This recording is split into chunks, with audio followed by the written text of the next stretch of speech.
Welcome to the Lessons from Leaders podcast. I'm your host, Brian Beckcom. Well, I'm going to change things up a little bit this year, and I'm going to release some podcast episodes where I'm the guest. And the first podcast episode this year where I'm the guest is a podcast I shot with one of the most important mentors I've ever had in my life, a guy named Ben Glass. Ben Glass is a lawyer. He also runs a marketing company. He's a soccer referee, and he's the father to 9 children, including, I think, 5 adopted children. Ben had a profound impact on my legal career, my business career, and my life for that matter. About 15 years ago, when I started my firm, I was looking for resources to learn how to market my business and make my business better. And I found Ben Glass, and Ben dramatically changed the way I looked at the world. He dramatically changed the way I looked at business. And he gave me permission to basically live the kind of life that I wanted to live rather than the kind of life that lawyers are expected to live or that other people might expect you to live. So Ben had a massive influence on my life, and I thought it would be good to release a podcast where Ben and I discuss some major issues, including how we got to know each other, how we market our business, how we think about designing our lifestyle, and things like that. This was a great conversation, and I hope you enjoy it. And now I give you the Renegade Lawyer Podcast, a conversation with Brian Beckcom and Ben Glass. Hey everyone, this is Ben Glass. Welcome back to the Renegade Lawyer Podcast, where I get to interview folks both inside and outside the legal profession who are making a ding in the world. And our inside joke is that these are largely non-famous people who are really having an impact on the world, either through their law practices, through their other businesses. And today, get to talk to a good friend for, I'm thinking back, Brian, it's got to be 12 or 14 years that we've known each other. Brian Beckcom, BB Attorneys, fantastic law firm and lawyer down in Houston. But more importantly, really somebody who's a good guy who's moving the world, really, the way he runs his life, his business, his ancillary things he has going on, which we'll talk a little bit about.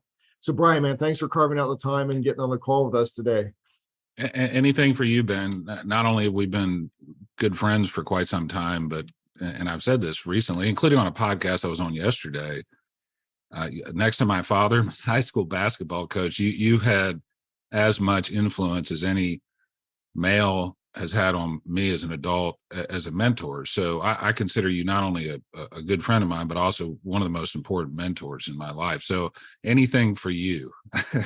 Well, thank you. That's an important thing, because I have about 3 or 4 people who I've crossed paths with over my lives, who I tell them, you changed the trajectory of my life.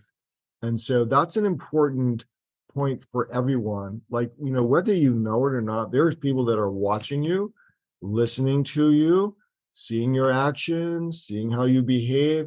And even if we never, Brian, actually know these people, we can have a profound effect. And part of the reason why I'm doing this podcast series is because I think the world needs more people to be brave enough to lead without being asked to lead, right? And we're not talking about running for government or anything like that, but really to be leaders of our own lives, our families, our businesses, our communities, because I think the world is looking for this. And there's very little, in my view, there's very little leadership sort of politically. It's all very chaotic. So the world needs people like you. So thank you for saying that.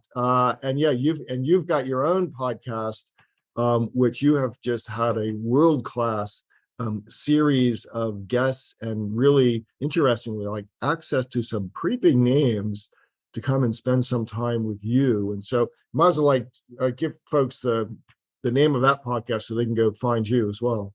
Yeah. So, and actually, the podcast is Lessons from Leaders with Brian Beckcom. I was actually sitting out on the back porch drinking a glass with my wife during quarantine. And when I say quarantine, I'm talking about the 4 months where we were literally not going anywhere all day long in the house with our kids. We're sitting out on the back porch, and I've been thinking about starting a podcast for quite some time, Ben, but I had 2 questions. Number one, what would it be about? And number 2, who cares what some lawyer has to say about anything? And so we're sitting out on the back porch, and I had been spending a lot of time on the internet, on social media, like a lot of us, especially during quarantine. And I just saw all this negativity. I mean, it was just negative, people complaining and moaning and bitching. And it was just negative, negative, negative, negative. And I thought, you know what?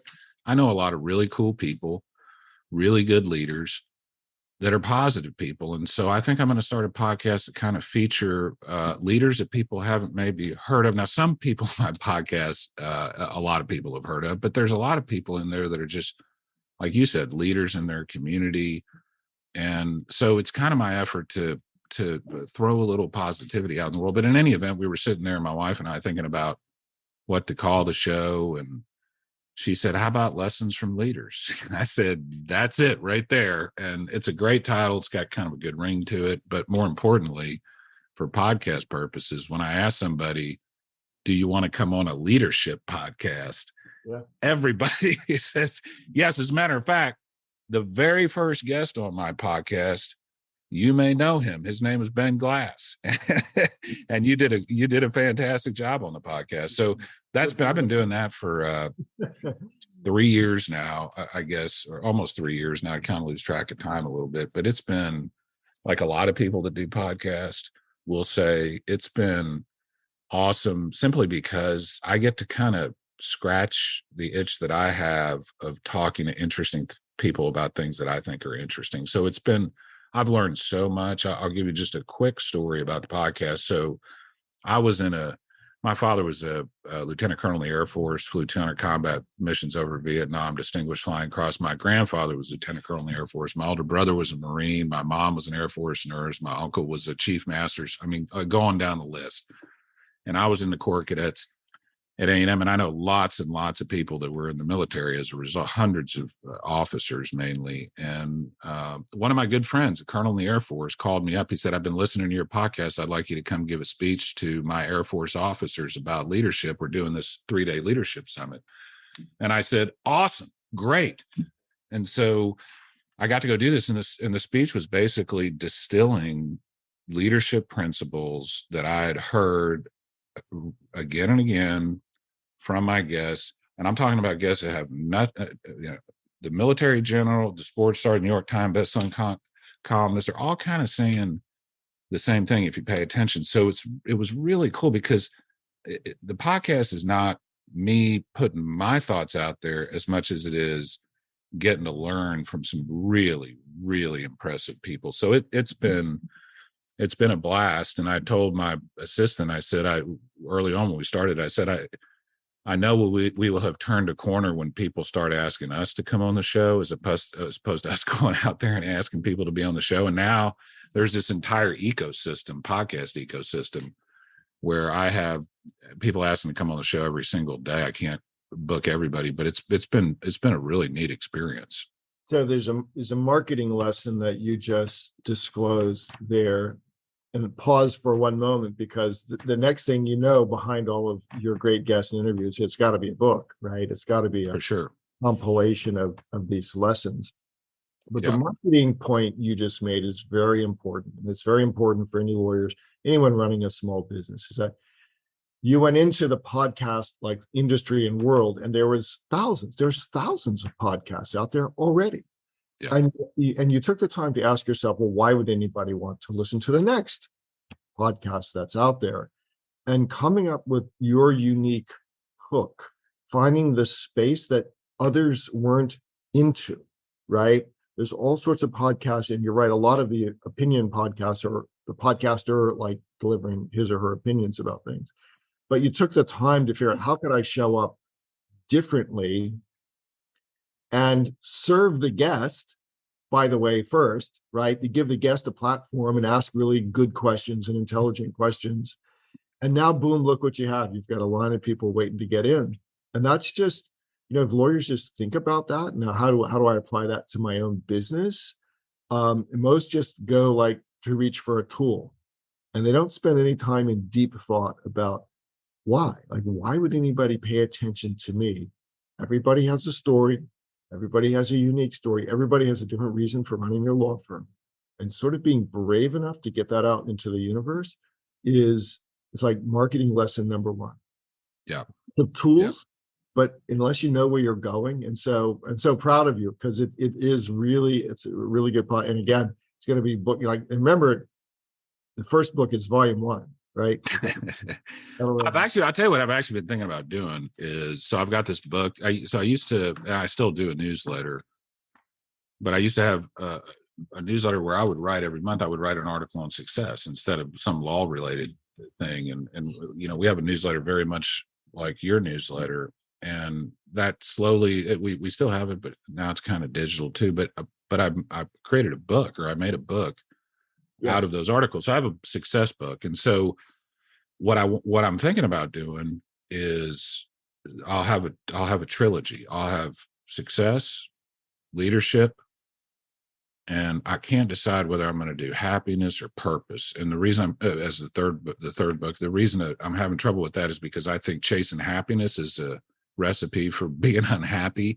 I think chasing purpose and stuff like that is a better way to be happy. So I'm a little reluctant to do something purely about happiness. But the next book I want to do is about leadership, and I want to talk about the principles that all my awesome guests have been talking about. I'll give you just a couple quick examples. So when George Floyd got killed, a good friend of mine called me up, and he said, "Man, I played basketball with George Floyd, black guy, and a guy that has been a very, very close friend of mine for quite some time." And I said, "Man, I want you to come on the podcast and let's talk about it." And so we did an hour and a half episode about what are very, very hot button issues on the internet and Twitter and Facebook and all this fake stuff that doesn't exist in reality. And we had a fantastic conversation about a very difficult subject. I talked to a Canadian guy last month about gun control. Very, very interesting. No politics. I don't even know what anybody's political affiliation is, nor do I care. I'm trying to demonstrate to people that you can have important conversations about important issues without being mean to each other, and even if you disagree. So it really has been a wonderful experience. I was able to take the Air Force. I had the Air Force talking about the marketing aspect of it. I took the Air Force speech. I had it filmed. I've had it clipped into clips. So each leadership principle, for example, the number one leadership principle I kept hearing was good leaders are servants. Leadership is about serving other people. That's the number one principle. And so I have clips, and I did it like a trial. So I get up in front of all these Air Force officers and I said, "I'm a trial lawyer." A little bit of marketing right there, right? I said, "I'm going to put on a case for you guys, and I'm going to call as witnesses the people that I've had on my podcast. And at the end of this speech, I'm going to have you guys vote as a jury about whether I prove my case." I said, "I'm a little nervous about doing that, because if I lose and I don't have an opponent, that's not so good." But I've been able to repurpose that. I'm going to be able to repurpose it as a book. I'm going to be able to. I clip little short clips. So there's a number of discussions about raising kids, kids playing sports. I've got a whole section on my YouTube page all about that. I've got sections about marketing, sections about business, sections about meditation, sections about physical fitness, stuff like that. So it gives me energy, because I feel like if 10 people listen to this and it changes their lives, it will be worth it for me. So I feel like I'm doing something positive for the world. When I feel like that, Ben, frankly, I have way more energy than when I'm not. Oh yeah, So. oh yeah. And you and I, we'll talk about law practices here in a minute. Maybe we'll spend the whole time talking about really this more important stuff. But you've also, again, you've demonstrated a couple of marketing principles here, actually. So number one, even before we've said a word about what you do as a trial lawyer, people are going to find, holy cow, this guy's an interesting guy. Like, I got to go check him out some more. And when consumers have something happen to them, or they have this sudden need for a lawyer, and they really have no valid way of determining who's good, who's better, who's best, any of those things, one of the things they're looking for is trust signals, and finding things where you are on video, not just talking about how great you are and how many big verdicts you've had, all of which you've done, right? But about leadership, about raising kids, about the intersection between life and sports and all of that. People go, "Oh, well, look, this guy is normal. I mean, he's like us. Let's at least," well, now we go check him out. Now we found, oh, and by the way, he's a great lawyer too.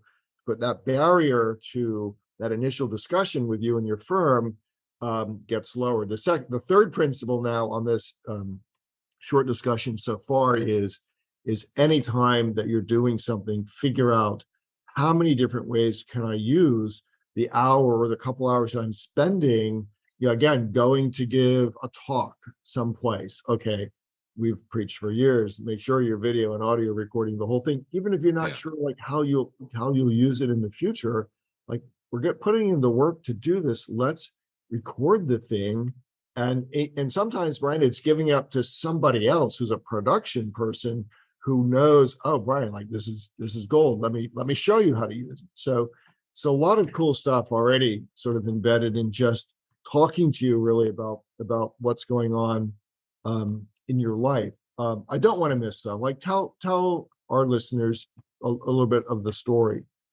Like, what brings you to running this real force of a law firm in Houston?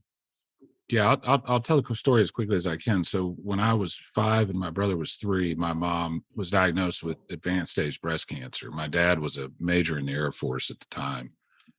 It was a result of some very, very, very serious medical malpractice I won't get into, but anybody that's interested can read the case. It's Beckcom versus the United States. It's available on Google, so you can read all the details if you want. She was given 6 months to live. She made it 5 years and died when I was 10. And so my father raised my brother and I as an active duty lieutenant colonel in the Air Force, and he missed one sporting event in my entire high school career. And that's because he was on alert and literally had to be somewhere. So, but he was kind of the person I looked to as my hero. And when I tell people I went to college, I didn't really know what I wanted to study. I played basketball at A&M my first year. So I was a Division I basketball player. I was a general studies major, but I like computers. And so I ended up being a computer science major. And 4 years later, when I'm graduating, I said, man, I've been spent 4 years sitting in front of a computer screen with a bunch of nerds all day long. I don't want to do this. I'm going to go to law school. And now what do? 20 years later, spend all day in front of a computer screen. So,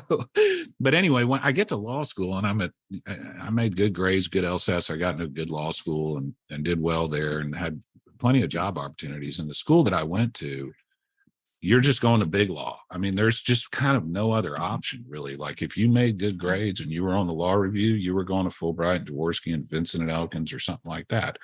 And so that's what I did. But there was a plaintiff's lawyer that came and spoke. And I went and listened to this guy. And all my friends made fun of me for it. But after about 2 years defending insurance companies and corporations, I started thinking maybe I wanted to do something else. And I'll tell you what really, really brought it home to me, Ben, was my first trial as a first-year lawyer. I was defending this company. This guy got hurt working for this company, and I lost. And I remember when I had to give him the settlement check, I'm giving this guy, Eric Legrone was his name, young black kid, electrician. And I'm giving him the settlement check, and I'm thinking, I'm glad he's getting this. Like, I was like, maybe I'm on the wrong side. So, but I think, to be quite honest with you, subconsciously and sometimes consciously, the reason I do what I do now is because there was a lawyer when I was very young that helped my family financially. It helped me go to law. The settlement that was ultimately obtained, it wasn't a huge settlement. Suing the United States government is next to impossible, as you know, but it was enough to kind of get me started. So and my brother, and so I saw what good we could do as lawyers. And I actually, about 10 years ago, I'll be 50 in 2 months, 10 years ago, roughly, I called the lawyer who had represented my dad, because of course, at the time, I didn't know what was going on. I was too young. I didn't even find out about this till I was about 21 or 22. I called him up, and he was in upstate New York, which is where we were when my mother was diagnosed, Plattsburgh Air Force Base. I said, you're not going to remember me, but you represented my family when I was a young boy. He goes, what's your name? I said, Brian Beckcom. He said, I'll never forget that case as long as I live. And anyway, I said, I just want you to know that in large part because of what you did for my family, I'm doing the same thing now. And it was super cool because the guy was like 80 years old. He was a retired judge in New York. And I got to call him 30 years after the fact. And I think, Ben, you you will confirm that every once in a while you'll represent a client that will continue to correspond with you and write you. I have this young girl that I represented when she was 13. She sent me her high school graduation, her college graduation announcement, her business school graduation announcement. And her mom is like, this is because of you, she was able to do all this stuff. So that's really why I do what I do. That's kind of the quickest possible biography I can give you. But it's so you worked in big law and eventually made your way out of there. One of the sad things I find in the legal profession, Brian, is so many young lawyers, say upper 20s, young 30s, who want to get out, like they're out of the profession, right? And actually, and then there's another whole set. Like I end up representing, because I do this ERISA long-term disability work, and I'll represent lawyers who have cognitive, they get brain injury or something like, or some disease that takes their energy away, and a bunch of them work in big law, and they what I've discovered is that many of them don't even know that you and I and the world that we live in exists, or is a legitimate place to go to, make an impact on the world, do what you've just described in your cases. And that's sad. And so part of what we're doing here, I think, is showing young lawyers in particular that there's a path to, and I do like the happiness. So there's a path to finding what you are good at, that you like doing, and then building a world around you so that you're doing it with people that you really like. And when you get all of that correct, and it can take starts and stops and trial and error, but when you get to that place, it's really, really magical. You attract things into your world. Obviously, you put out a lot of energy and positive energy and success in the world. And I just want lawyers to know that it's permissible to think that way. Number one, you don't have to climb anybody else's ladder of success. And two, it's actually achievable. Again, not overnight, but by applying a lot of these success principles. Tell us a little bit about what the firm looks like today, and what are you all working on? I know you've worked on you work on personal injury cases and a lot of very significant cases, but then you've had these, very newsworthy cases over the years that I've known you. So we're curious about what are you into these days? Yeah, we started 20 years ago, roughly, with me, a partner, Vuk. He's the V and V&B attorneys, and one paralegal. And now we've got 7 lawyers and 8 staff members. We could, at this stage, and I don't want to brag, and it's not really bragging because you're largely responsible for this, but at this stage, we could double in size if we wanted to, and we just really don't want to right now, if ever. So the business is awesome. We have kind of a subspecialty where we do a lot of maritime cases, which means we can handle these cases all over the country. My most famous case, for people that have seen the movie Captain Phillips starring Tom Hanks, which is the Somali pirates attacking the U.S. merchant ship. I represented the crew of that ship, and it was all over the news. But we've got a bunch of those cases now, and the marketing has gotten to the point.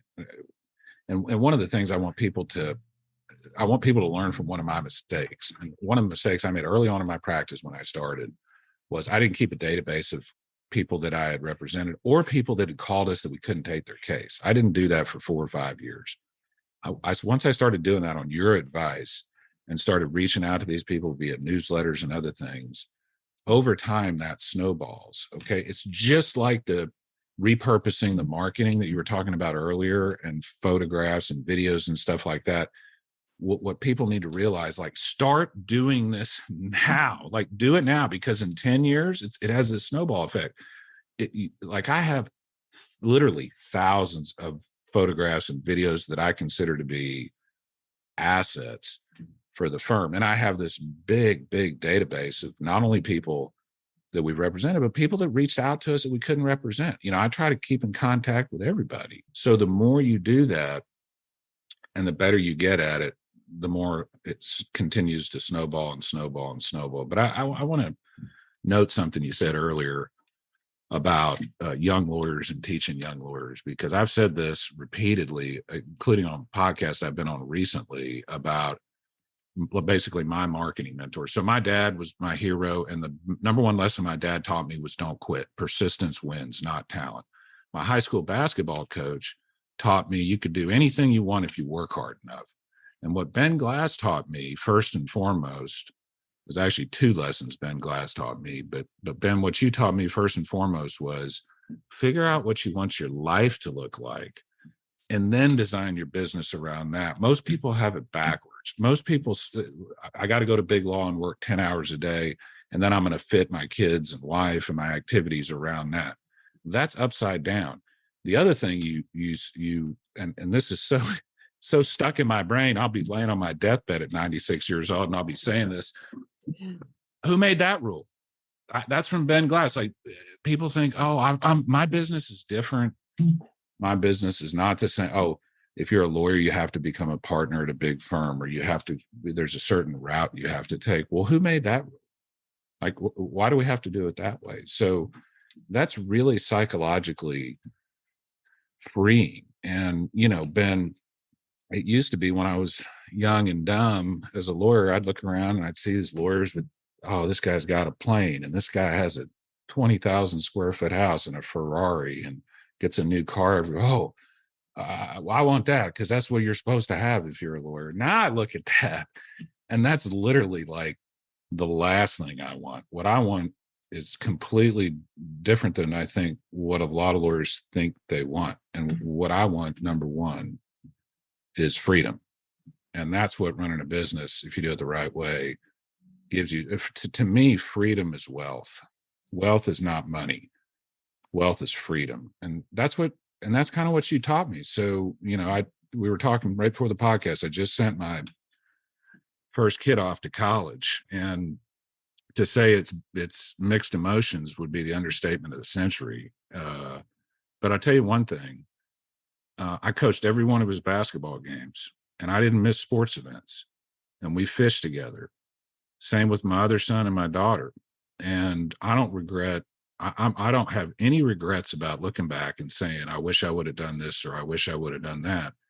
And again, that's in large part due to you, because you told me basically you don't have to sacrifice your family life. You don't have to sacrifice your physical fitness, your health, which is a whole nother topic the lawyers, I think, could focus on a little bit better. So that's kind of the mentality I guess I have. And I'm at the stage now, Ben, where, I'm fortunate to be this way, but my focus has shifted over the last 4 or 5 years from what can I do for myself to what can I do for other people? Like, how can I, at this stage in my life, start giving back as much as I can? There's it's very interesting. There is I think he's a Franciscan priest, Richard Rohr. If you ever read any of his stuff, Rohr, and he's got podcasts, he's got books. But one of his the book I've read most recently is about us. It's about the second stage of your life. Like, the first stage is building, and it's experiments, and it's trying things. And then the second stage is, okay, you're here. We have built something that's pretty cool. I mean, both of us and many of the friends that you and I have in common have built something, their lives and their business, that's pretty cool. Okay, now what? Like, what do we do with that energy? And you and I are very much aligned in that, as we talked at the beginning, like, the world is looking for leaders. So let's step up and lead. And I'm not going to force my views on anyone. But for those people who are curious about what you and I are discussing here, like reach out to either one of us, to Brian or to Ben, and go, I'm interested. I would like to learn more. Yeah. Because we can show you resources, people to listen to, books to read, behaviors. Like, one of the things that I think you and I are both doing pretty good at is, even before we were able to do it, we adopted certain behaviors that were consistent with building a life of freedom. And I think a lot of people, they have a hard time believing that this is possible, because if all you ever do is read the newspaper, go on Twitter, Facebook, whatever, the world is a mess. Nobody's happy. the default is anger, right? And what you and I want people to know is no. There's a whole world of people over here who view the world as abundant, view the people in the world as being very charming and nice, and want to engage in win-win relationships. And just, I want people to know that we exist, right? Yeah. And you choose who you hang out with. And that's another lesson I think we've harped on forever, which is, hang out with people that are representative of your future and what you want to achieve. I don't want to forget to talk about, because before we went live, we were talking about so my passion in athletics is CrossFit and soccer refereeing. You have discovered jiu-jitsu, and are training and competing. And then, you were talking before we went live about a sponsorship opportunity you have.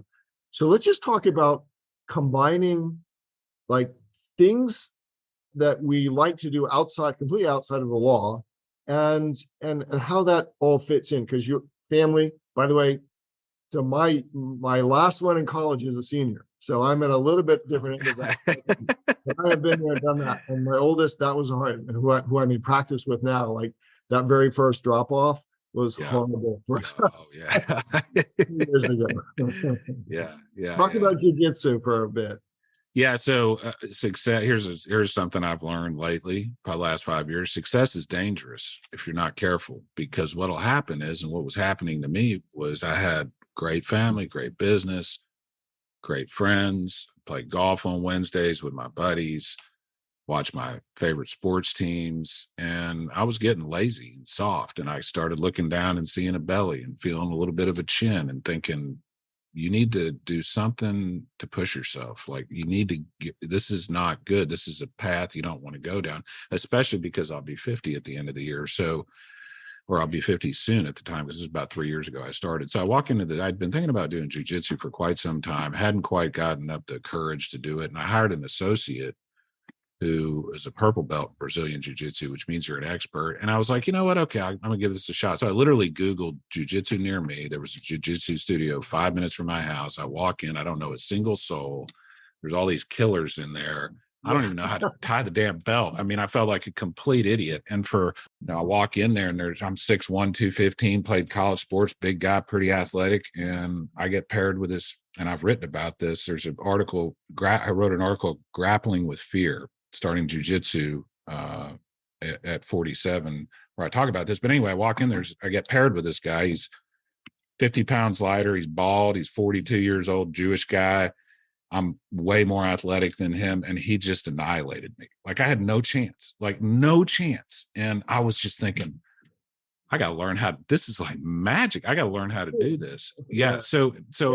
But one of the things, so it was physically extremely demanding for the first 6 months to a year, because my body kind of had to adjust to the different movements and stuff like that. So I had to really, really struggle to get through that. But, got my sleep, started lifting weights again, doing some things with my nutrition.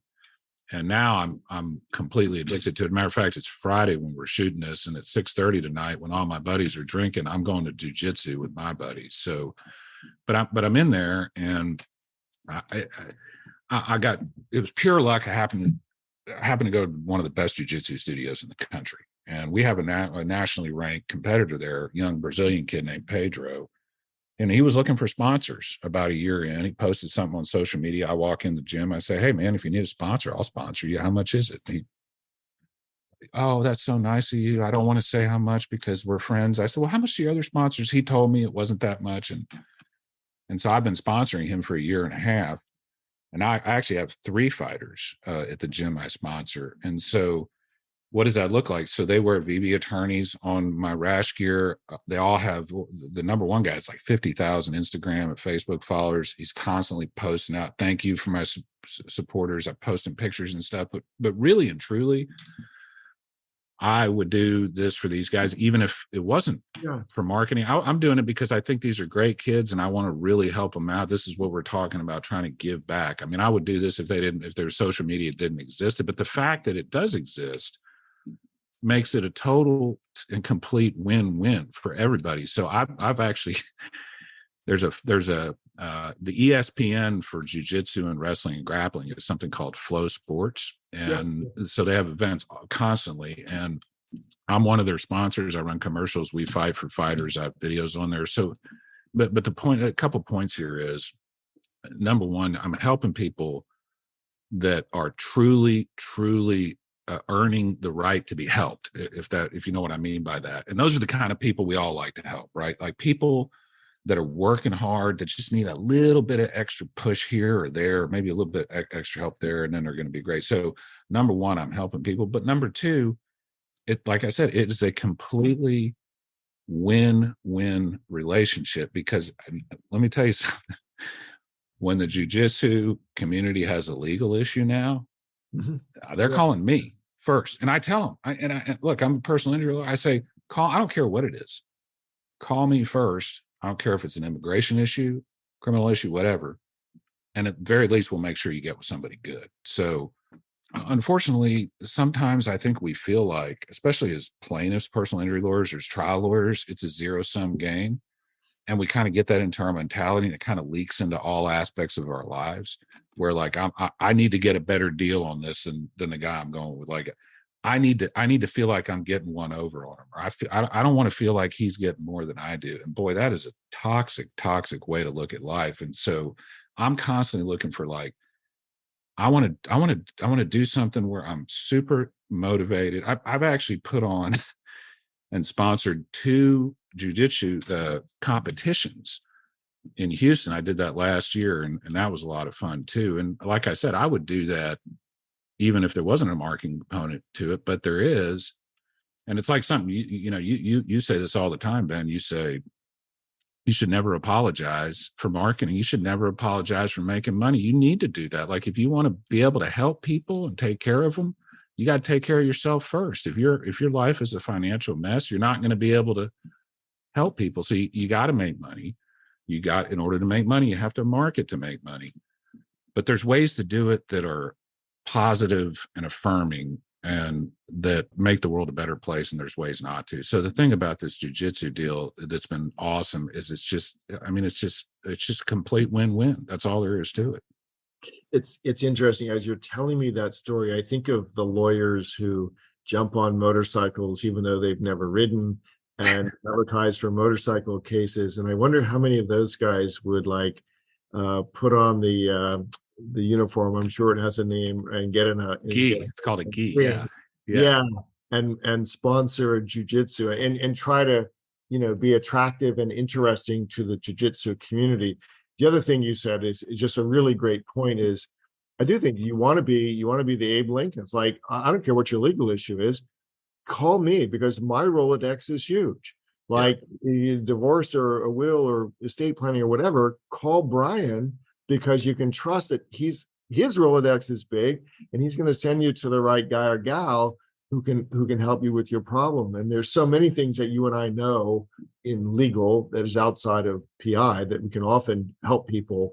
We can read the lease and tell them what it means and things like that. Yeah. And sometimes it's truly, we're supposed to be attorneys and counselors at law. Yeah. And sometimes people just need a little wise counseling, whether it's a legal issue or not. And, but this thing, so what you were just talking about, I may not be able to handle your criminal case, but I know 2 or 3 really good criminal lawyers. And guess what? I'm going to get you over there. And guess what? They're going to send their PI cases to me, right? Then I'm going to send criminal cases back to them. And then the immigration lawyer they refer to. And it's so it's this spreading this positivity out there, looking for ways to help other people. I say a lot of the time, I say, even if you're a selfish asshole, if you help other people, it'll help you, and it'll make you feel good. So even if you don't have a non-selfish personality, you should do it for your own self-interest.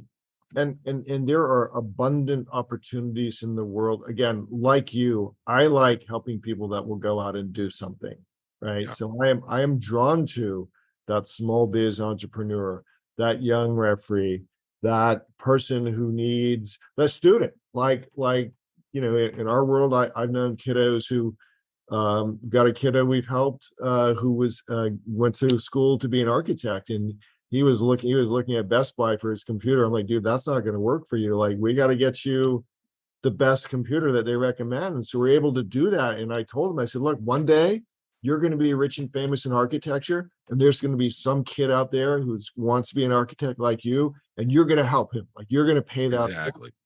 And when you've got a business, when you've got a business that's well organized and makes money, Brian, it's just really great to be able to not have to think twice when somebody says, here's my need that will help push me a little bit farther down the line.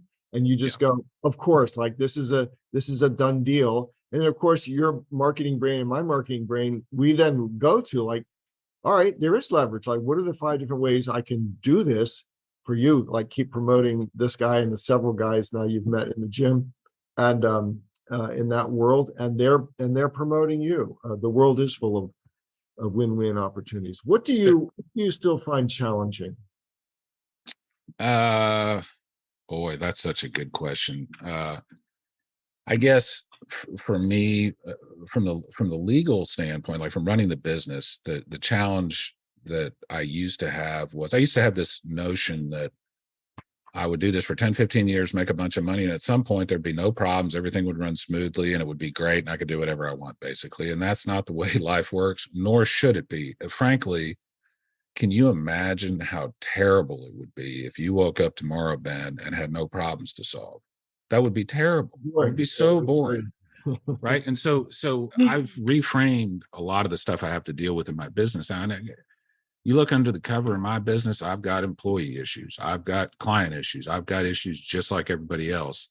But the difference lately for me is I look at those issues as that's what I'm here for. I'm here to make decisions. I'm here to make wise decisions and solve problems, basically. So it used to be I'd get a little irritated with all these problems, but now it's more about I'm glad these problems exist. And frankly, the more problems you have to solve, a lot of times the happier you are, right? Like, one of my friends is Clayton Mask, one of the founders of Infusionsoft. Infusionsoft, yeah. Yeah, and Clayton told me once, he says, when we started, we were 3 guys, ordering takeout pizza. He says, we had problems to solve. He says, now I have problems to solve. He says, I like the problems I have to solve now better than the problems I had to solve then, right? And so it is, in many respects, a fun journey to go from lawyer, figuring out cases, figuring out how to win, get money in, to going to starting a firm. Okay, there's so many things that we don't know about the business of starting a law firm that no one ever teaches us. A lot of that we have to self learn, really. And then there's sort of what you're describing is this CEO status, where I call it, like, on the legal side in our firm, my job is to put a fine icing on a fine cake that many others are helping to bake inside the firm. That's my role is to coach and lead. We don't talk about managing people too much here, but we're coaching and leading people to, Brian and I are trying to build a place where if you come here, you'll grow, you'll want to stay. Like, you'll realize this is the best place you ever worked, and you'll want to come invite your friends who would be a good match for us.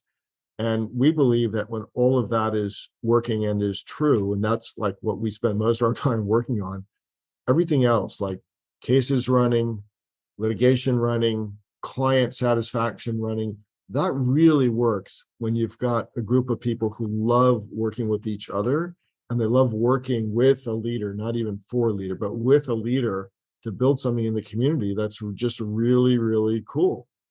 Well, and a lot of people talk about how good they are to their staff and stuff like that, but sometimes maybe people don't quite walk the walk. And so I tell people all the time, the most important people in my business are not my clients. The most important people are not my clients. It's my staff by far, because I'll be with them way longer than I am with any individual client. But I actually try to walk the walk. So clients that are mean to my staff get 1 or 2 chances and then see you later. That's it. And there's no discussing that. And if a client's complaining about something Patty did or one of my associates did or something like that, they get the benefit of the doubt. Like, I need to be, and even if they did screw up, as long as they handled it appropriately, it's okay. So people, just like kids, they don't really care what you say.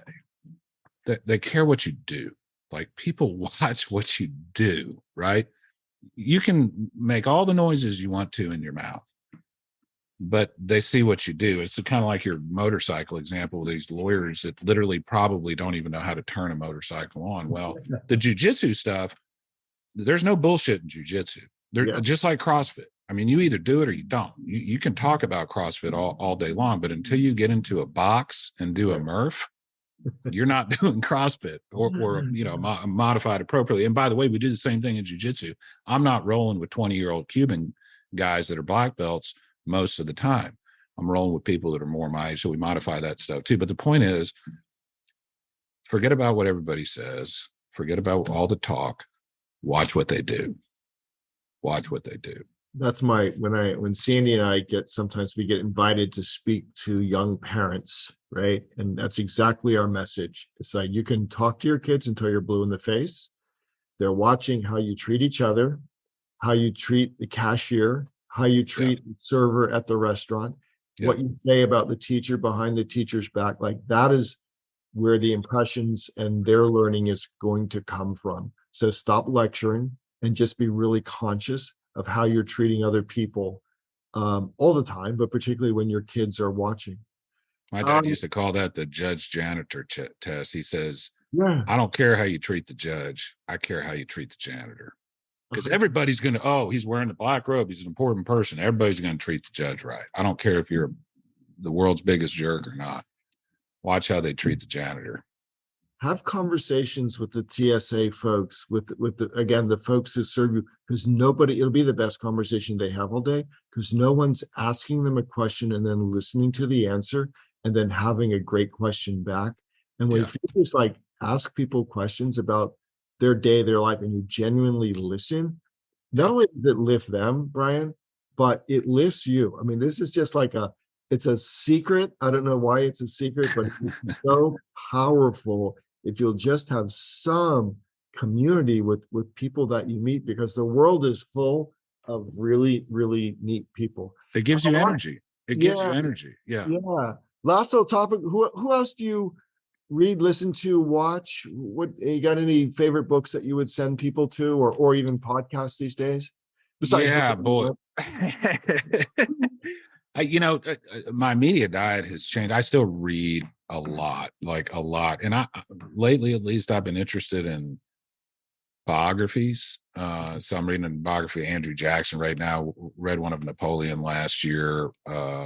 Read one of Thomas Jefferson recently. From a business standpoint, the book that's probably had the most impact on me over the last 2 or 3 years is a book called Clockwork. I think the last name is Michael Michalowicz, yeah. And it's one of those books, man, like for the business and self-help type books. I'm like you, I bet I've read 10,000 of these books. Yeah. But if I can pull one insight, it's worth, like, I'm just looking to pull one insight out of each book I read like that. And Clockwork is a great book because I pulled 2 or 3 insights, one of which, probably the main one, was my job is not to bake the cookies. My job is to make sure that the chefs are in the right seats. That's so to me, I used to feel a little bit guilty, frankly, when I was walking around at lunch, walking my dog, feeling like, man, I should be in the office or something. But when I'm walking, I'm thinking, like, here's what I want to do on this strategic thing, on this case, on this marketing piece, on this marketing piece. And this book gave me permission to say, when you're out there walking your dog with no headphones on and you're thinking about your business for an hour, that's the most important thing as a business owner you can do. It's not going and taking this deposition of this cop. You got other people that can do that. Your job is to make sure the right people are in the right seats and that you think about the business.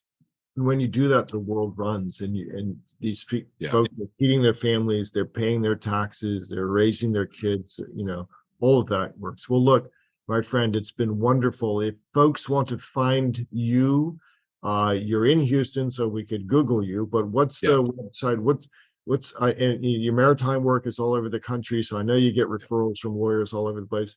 Are you working on any other Captain Phillips type media cases these days? We actually just got, and this is a long story I won't get into, but we actually just tried our first criminal manslaughter case and got a unanimous not guilty for a person that we also represent the plaintiff's case. We represent about 1,000 Houston homeowners who were flooded by Hurricane Harvey. We're on the leadership committee of that, which is a pretty neat deal. We've already won that case. Now they're just trying to determine how the damages will be calculated.